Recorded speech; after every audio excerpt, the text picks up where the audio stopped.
Hey guys, Toby Mathis here, and I'm joined again by Stefan Whitwell, and a CFA, fiduciary, and a financial expert. And I'm going to use a quote that you sent over to me. It was Tesla CEO Elon Musk. Everybody knows who Elon is. And he says, commercial real estate is melting down fast, home values next. What's going on in the commercial real estate market? What are the facts? And what can you do to protect yourself? 3 or 4 facts. Fact number 1, the way that we are using real estate, commercial real estate, is changing. The average occupancy in office space is now 50%, right? We all know that a lot more people work from home. In retail is going online very quickly. So do we need as much retail space? Probably not. How do we use the retail space that we have? It's becoming more experiential. So A, things are changing. B, interest rates are now more than double where they were when a lot of people first bought a lot of that commercial real estate. So when loans come up to renew, it's a different world entirely. In commercial, it's usually 5 years, right? They do this thing called a 5-year balloon on a 30-year amortization. So everybody thinks it's a 30-year loan, but it's not. It's a 5-year loan, but it's based on mortgage projections out over 30 years, right? That's right. So how much money are we talking about that is going to need to be refied because it's in this 5-year window? So just think about this. What has it been, about a year and a half, 2 years since we were at our bottom of the interest rates? Interest rates. So we have about another 3 years of anybody that refied during that period of time. They're sitting on a ticking time bomb, right? Yeah, it's a problem because not only is your interest going to be much higher if you can get the loan, but the bank's likely to tell you, well, gee, we're not going to roll the whole thing. You're going to need to put up another substantial amount of cash equity for us to approve that loan. Yeah, because they're doing a loan to value, and if values are down on commercial, this happened during the recession. I remember this clearly because it was a friend of mine who runs a production company. He owned his property and never missed a payment, and the bank did a cash call on him saying, well, your property's gone down, your loan to value is 70%, therefore you need to come to the table with several $100,000 of cash. And he was like, where the hell am I going to find that? We're in the middle of a recession. Yeah. That's what banks were doing to people. You see that happening again? It is happening, and we're seeing it both in small size and in large size. There have been several $100 million deals in San Francisco recently where assets were trading at 25% of what their value was 4 years ago. Yeah, so you're seeing major impact in the commercial marketplace. I'm just going to use one of your facts. I think it's $1.5 trillion worth of commercial mortgage debt that is coming due by 2025. That's right. And a lot of that, again, was put in place on Wall Street, benefiting from super low interest rates that have now more than doubled. So the cost of that debt is double, right? It's no different than in the consumer market. All of a sudden, a median house, you saw the interest payment on that loan double in the last 2 years. Yeah. And in the commercial market, all that's going to do is it's going to make people let go, right? They're going to say, I'm done, I'm out. You're going to see pooled funds say, that was great, we're done, we're cutting our loss, we're out. And what is that going to do to the market? Well, what you're going to start seeing is a lot more deals being marketed to you as a good deal. Oh, this is 20%, 30% reduction. All you need to do is reposition this, lease it back up, do this, do that, and then you're going to be making a lot of money. My advice to you is to discount or to be very, very careful about assuming some of those good things happening. I think the way to buy real estate is based on current cash flow. If you can make a good return based on what it is today, that's attractive. If you're buying it for a price that only makes sense if you do this, if you get this higher rent, if you can get it leased up, if you reposition it and put all this money into tenant improvements, and then you'll get these you'll be able to fill up the building. You're taking a lot of risk. Huge amount of risk. But here's one thing that's offsetting some of that. They're not building commercial right now.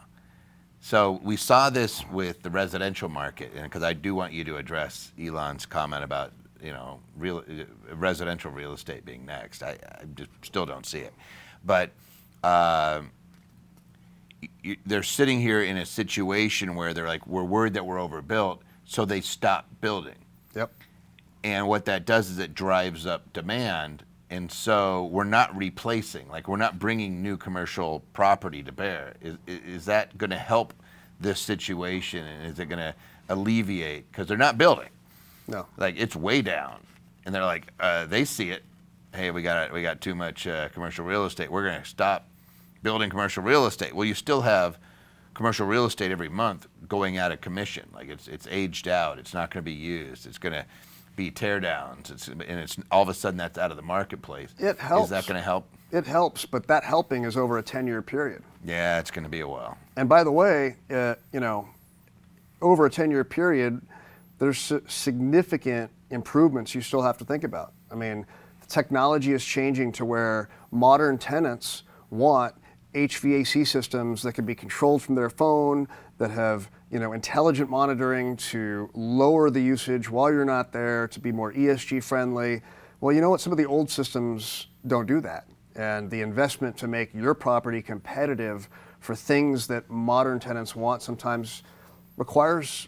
Be careful then. Like if you're investing in those things where they're saying, hey, there's going to be a turnaround project. That's right. Is it just base it on half? You're going to have half the tenancy. You're going to have you're just going to have to do a really high vacancy rate when you're plugging in your numbers. Is that what you're doing? Absolutely. Yeah, and you're just making sure that you can't get hurt. How does somebody take advantage of some of the opportunities that are coming to play? Because you're going to see that, right? As you see the commercial market get kicked in the teeth, there are going to be great opportunities as people walk away. How does somebody participate? Is that something like Joe Schmo or a guy like me can go participate in? Or do you have to know somebody? Do you have to be part of a fund? You got to know somebody. And it's like any other industry, right? If you're trying to break into Hollywood, break into any line of business, you got to know somebody. Some of the best deals are often not publicly marketed. The best investment distressed funds, they're not available. In fact, one of the funds that's done very, very well for clients that we've invested in it, they only work through RIAs, and only then firms that have the expertise to understand what they do, because they're taking advantage of it by buying these assets at distressed prices or buying the paper from the banks at big discounts, working through these issues, and then making money from it.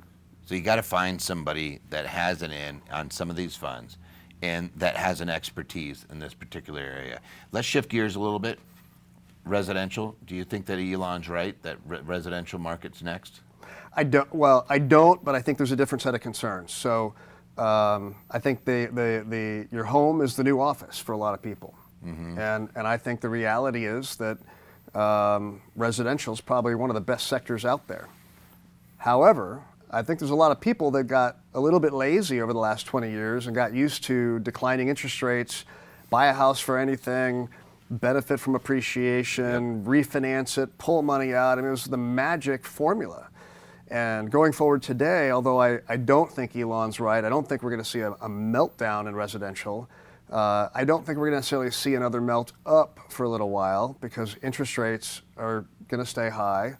Homes are already now at a much higher level of price than they were 5 years ago.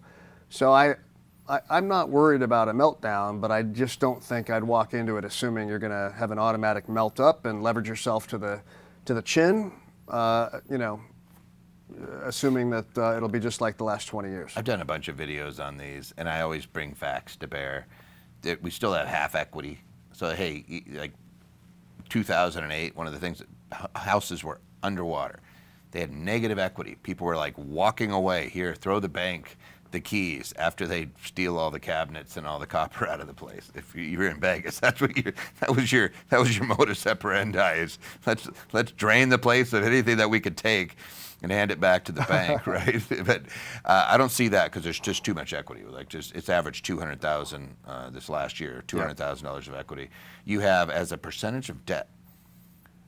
adjustable rate debt in the private sector is about 11%. Yeah. It's even less when you look at mortgages. So this is the opposite of what's going on in commercial. Commercial, they're being forced to refi at higher rates. And that's why I think Elon's wrong, because you're right. The balance sheet of individuals today is actually pretty strong. And so I don't think We're we're great. going to see. Actually, as a percentage of our household debt is Pretty good as shape, a percentage of your income is really low. Like it's historic lows. Yeah. People still don't realize that because all they do is they look at credit card debt and they go, it's going up. But even credit card debt, what's interesting is I think people have to look at it a little bit below the surface. So on the surface of it, they see that even recently the usage is way up. But what they're not realizing is that's all paid off, or a lot of that is paid off. Mm-hmm. So yeah, the usage is up, but a lot of it's just being paid off. Why? Because guys like me want to earn my 3%. Yep. Points on it. We're using it more. It's not a financing of last resort, because like you said, Toby, balance sheets of individuals today in America is pretty strong. Very strong, and the debt as a percentage of income is really low. Yep. And the adjustable rate debt, which killed us in 2008, because that's what was getting people. No. Is the same thing that's happening in the commercial market was what was happening in the residential market in 2008. What's going on today in that commercial market reminds me of that. You have people who, if it didn't adjust, they'd be perfectly fine. You'd still be making money. But it is going to adjust, and they're going to pay twice as much. Yeah. So you went from having a payment on a commercial building of $20,000 a month, now it's going to be $40,000. When you're at 20, you made 10. When it's at 40, now you're negative and you're losing 10. And it's not going to be sustainable. You're going to force some of those folks to have to dump their properties, and you're going to end up seeing this glut. That does not exist in the residential marketplace. In the residential marketplace, we're still underbuilt, and we still have very low supply, because who wants to sell their house when they have a 2.5% mortgage? Nobody. And don't pay it off early, by the way. yeah, you're nuts. But those same folks may be looking at it saying, I have cash, what do I do with it? Yeah. Talk to Stefan and go put it into one of these funds is what you do, and go take advantage of the marketplace as it exists, because there is a need, and it's not taking advantage of a person, it's taking advantage of the opportunity, because the fact of the matter is the banks are tight, they're not lending nearly what they were, because their balance sheets are looking like crap because so many people are moving deposits. You're going to have to go fill that marketplace, and then there's going to be people that they're not going to continue. Like there's going to be a meltdown in commercial, and they're going to dump their properties. Yeah. Now, I do think the one other risk we haven't talked about is the risks in the publicly traded real estate, so in REITs. And How do you know? How do you know whether your REIT's exposed? So I was looking at this the other day after one of our conversations in a little more detail, and it comes back to basics, right? So I was looking at a whole bunch of different REITs and how are they doing. So you want to look at things like how much leverage do they have? There's some REITs that have a lot of leverage. Stay away from those, right? Stay away if you're over levered, unless it's stay away, because it's adjusted. But you know what though? It's very misleading, because some of those REITs that have the highest leverage are right now paying the highest dividends. So they have a very high dividend yield. So people go, oh, wow, this is great. I'll get 5-6% yield. But they're going to get adjusted. Yeah. They're going to get adjusted in the next 2 or 3 years. Then they're going to get kicked in the teeth. And it's that same scenario where, hey, I was paying 20 and I was able to make money.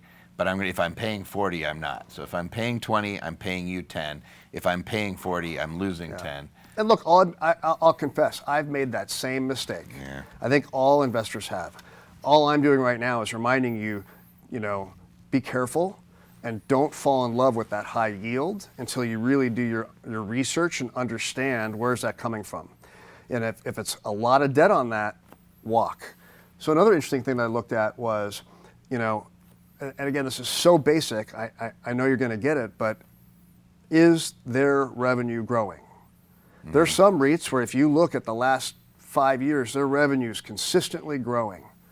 Don't you want that? I mean, and they're in a position to take advantage right of the marketplace. So, like, what you want is to buy the folks that are in a situation, they have dry powder, they have access to capital to where they can capitalize on the opportunities that present themselves. And you want to not invest in the guys that can't and that are going to be subject to having to liquidate some of their assets. How do you know, though? Well, so, I think it helps if you have an advisor or a fiduciary that you can talk about this with and get to help you do this research. But, thankfully today there's more information. It's good and bad, right? There's more information than ever available on the internet. And the bad news is there's more information than ever available, I also look at history and I say, like, hey, did these guys go through this before? And how did they do? So I'm one of those guys that looks at their dividends that they paid out over the years. And if they've been increasing them for 20, 30 years, they've gone through some cycles, they're probably going to be okay. And I tend to avoid the newfangled stuff because I'm like, you haven't gone through the fight yet. You don't have dirty nails. You don't have the bruised knuckles. I want to see the guys that have been through this and see how they performed. And if they did okay, then I'm probably looking at them closer. And I'll share one other secret, and that's look at the numbers. Yeah. Right? I can't tell you how many times I've started reading a research report and I'm reading the narrative and the story and I'm like, oh, that's really compelling. That looks really good. And then I look at the numbers and I'm like, whoa, wait a minute. These numbers don't look very good. Numbers don't lie. Ever seen that? Yeah. Yeah. Numbers don't care about our feelings. Facts don't care about our feelings. Yeah. So look at the picture that the numbers tell rather than getting too sold on the story. All right. And then is it fair to say that what we're going through right now in the commercial market, it's not going to resolve itself in the next 18, 24 months? This is going to be a 2 or 3 year workout period. It's going to take time. And that's both good and bad. I don't ever want to see America be faced with these horrific kind of radical adjustments in 3 or 4 month periods. That's hard on us as a country. This is a train wreck that's going to be going on for a while. This is a slow moving train wreck, which is better for the country, but you need to be careful that you're not lulled into kind of a false sense of comfort too soon because it's... Or diving at opportunities. Here's what I would say. At the beginning, so like this is 2008, and if somebody went out there and said, houses are down 30%, I'm buying everything, and then it went down to 75%, you're kicking yourself. Do not be that person that dives in. No. It's almost like dollar cost averaging. You're looking at a long horizon. Don't go diving into everything thinking, hey, this is going to be my get rich quick. Yeah. Continue to invest prudently, invest through an advisor. I would just plug for this. Invest through a fiduciary and make sure that you're looking at these as opportunities, but that you're not getting greedy. If you feel yourself getting greedy, that's when you really need to be talking to somebody and keeping yourself from making mistakes. That's what they're there for. That's why you have good people. Stefan, speaking of good people, thanks for coming in here and enlightening us some more. That was good catching up. Thank you, Toby.